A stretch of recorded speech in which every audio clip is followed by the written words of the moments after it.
In the small town of Paradise in California, a school bus is driving a bunch of kids home with Kevin McCay as the driver. After he drops off all the kids, he heads to the office to park the bus and inform his supervisor, Ruby. Before leaving, he requests Ruby for some advance payment for the next month, as he has recently had to handle his father's funeral and is short on money, but she cannot help him. He heads home to his mother and his son. He has recently gotten divorced from his wife, and it is his time to take care of the son, but the boy doesn't like him. He tries to talk to him, but an argument breaks out and he leaves. Early next morning, a storm has begun in the woodlands, causing one of the wire posts to break. Eventually, the fire sparks fall on the ground, leading to a quick blaze. Kevin has begun his drive to take the kids to school when a truck passing by the road notices the fire and informs the authorities. After confirming the situation, they give a call to the fire department, and they get to work immediately, setting off in their truck. Kevin has taken the kids from all the checkpoints as his mother continues calling. He picks up her call after dropping off the kids at school and gets the news that his son is sick and is constantly throwing up. The fire trucks go through the cliff towards the fire, and the place is already filled with smoke. Kevin is asked to take the bus back in, but he stops to fill up with gas. He cannot get a hold of his son as he doesn't want to talk to him. The firefighters realize the situation is too dire to drive, and they announce to head back. As they do so, the chief, Ray, marks the spot where the fire has begun. However, soon they get a call from one of their associates miles away from the town, driving through a fire. Named Hopkins, the guy is driving through a harrowing vision. He gets down from his car to help a bunch of people running out of their burning homes. He attempts to guide them to safety as he keeps asking for help from the department. Meanwhile, Kevin is in urgent emergency to meet his son. In spite of Ruby constantly asking him to return the bus, he gets to buy some medicine for his son. Hopkins drives in between the fire as the rescue team is yet to reach him. He somehow drives towards a lake and asks all of them to dive in. Everyone gets out, and one of them is set on fire, but is luckily saved. They all head to the water, and a couple of rescue trucks get stuck on the road. A heat wave rushes at them over the water. Hopkins asks all of them to sink in, and it passes them. Ray keeps asking for an update, but for a while, there is no response. However, soon he responds, and they are relieved, saying help is reaching them as soon as possible. Kevin, on his way, can also see the rising smoke from the forest. Ray instructs his team to spread the evacuation notice to multiple critical areas. The choppers, in the meantime, try to spread water from above. The deeper they go, they realize it's too dangerous to drive further in. The school has started, and Miss Mary, the teacher, asks the kids to get off from the window, saying it's just another bushfire. However, before her class begins, the principal barges in, informing them that they got an evacuation notice and all the kids must reach their guardians as soon as possible. Meanwhile, Kevin is on call with his ex-wife, who is furious that his son has called her, saying he is sick. He parks the bus aside. His wife tells him that he has gone through a lot because his father died, but he has to take care of his son more. After she hangs up, Kevin decides to turn the bus around and head to the house. The emergency has gotten severe, and all the kids who haven't been picked up by their parents need to be sent to a specific checkpoint where the parents will be waiting. But they don't have enough cars to drive them all, so they have to call the transportation service. Ruby sends out the message to the radio asking for help evacuation of a bunch of kids. Kevin receives the message as all the other buses respond. They are either full or in a different spot. Kevin, the only one meeting the criteria, thinks for a long time and finally decides to answer. He accepts the job and heads on his way. He reaches the school in no time as Mary lines them up without hurrying to keep them calm. They all enter the bus and grab their seats. Kevin asks Mary to go with them as well because he has to immediately leave for his home after dropping off the kids. Mary hesitates but decides to enter. She shows him the recommended route. Kevin doesn't find it very feasible, but he has to follow the protocols. The drive begins, and Ruby is informed that all the buses have reached base except for Kevin's. She tries contacting him, but there is no response. Kevin is stuck in traffic as fire trucks pass him, and he notices there is no signal on the radio. Ruby asks her associate to try his phone, but the signal is lost as well. Mary asks Kevin if he has any safety protocols on the bus, and all he has is a map and a fire extinguisher. Still stuck in the traffic, Kevin notices that all in front of them is on fire. He decides to ignore the protocol and turn the bus around. Mary rushes at him, but he has decided to take a different route, pointing out that where they are headed is nowhere near safety. He takes a rush turn, says he is aware that their responsibility is to take the kids to the checkpoint as soon as possible. Ruby, still unable to get a contact, is asked to get out. The fire is rushing into that spot as well. As they drive, Mary and Kevin engage in a little chat. She has always been in this town since childhood, and she has been married for 19 years with a child. The kids start asking for their parents, and Mary comforts them as much as possible. Apparently, Ruby has gotten another message that the checkpoint has been engulfed by fire already, and the parents are not there. He is given another checkpoint, but the message is not received. Ruby is asked out by the others, and she rushes away. The fire department figures that all the roads are packed in a jam, and Ray gives an immediate order to empty those roads. Kevin worries about his son, as all around them, the smoke has turned the day into night. Mary asks if there's no one for him. There is his grandma, Kevin replies, but she doesn't know how to drive. So Soon, they see that a house from their side has caught fire. Panicked cars try to sneak out of the traffic, which causes the road to be more congested. Kevin decides to get off to clear the traffic, asking Mary to get into the driver's seat. He gets down and talks to the traffic police. He takes the job into his own hands and guides each and every car to make way for the school bus and the fire truck to pass. After it is clear, he runs back to the bus and they drive on. They are merely 1 minute away from their destination and smiles take their faces. However, as soon as they reach the spot, they are horrified to see that it is all burning. Mary gets down and calls for people, but there is nobody. Kevin walks out as well, but there's no sign of any person. They get back to the bus, and the kids say that one of the girls, Ava, is lying under the seat. She rushes at her, who is panicked and afraid. She reassures her. Kevin and Mary have to make a plan together. They decide to pass the Skyway, which is a 4-lane road, as every other road isn't possible to reach at that point. Toby, among the kids, asks Mary if they don't know where their parents are. Kevin consoles him, asking him to sit by him, saying they will soon reach his parents. Meanwhile, the road they drive on is enduring the heavy firestorm, as electrical posts constantly fall on the road, with cars being stuck in the middle of the lane. Kevin still cleverly drives out of there, breaking through a wall and reaching the other side, but it's in no better condition. The fire department is there, try to shut out the fire as much as possible. It's all chaos around as people are on fire, and even looters have come out. Some of them bang on the door with guns, but Kevin manages to smash his hand in between the door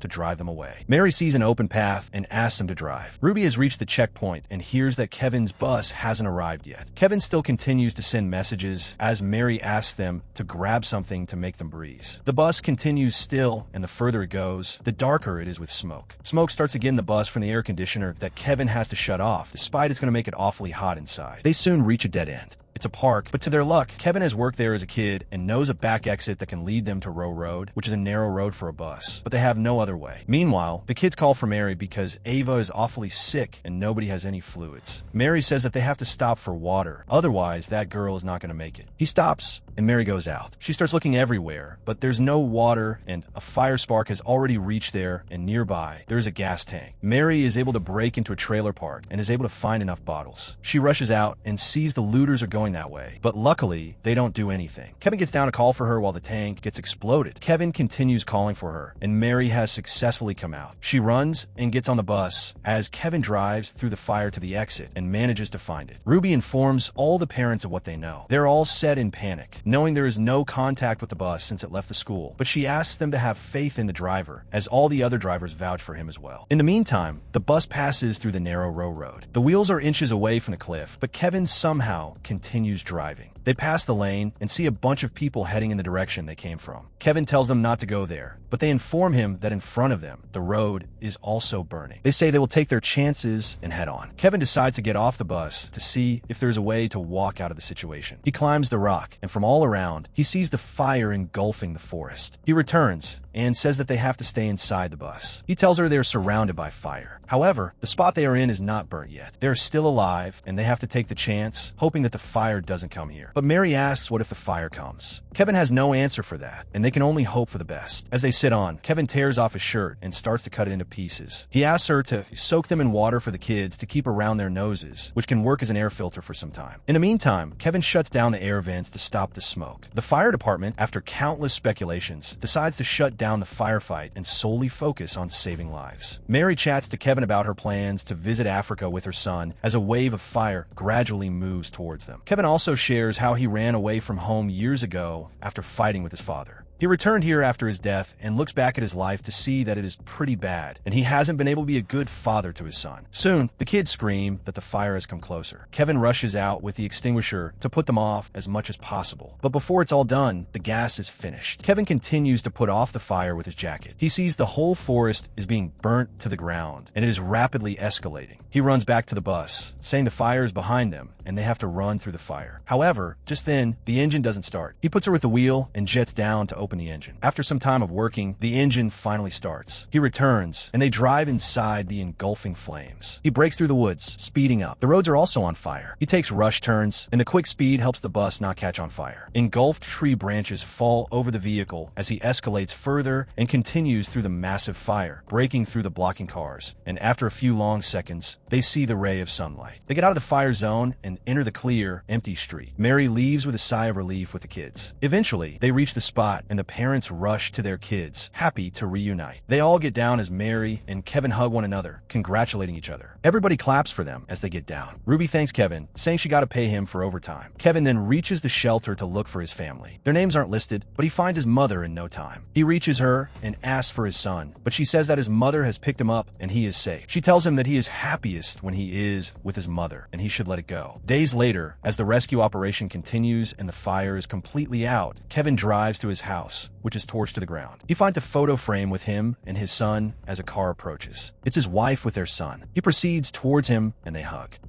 So, that was the recap for the 2025 movie The Lost Bus. For more recaps like this, stay subscribed to the channel. And if you have liked this video, you may also like this.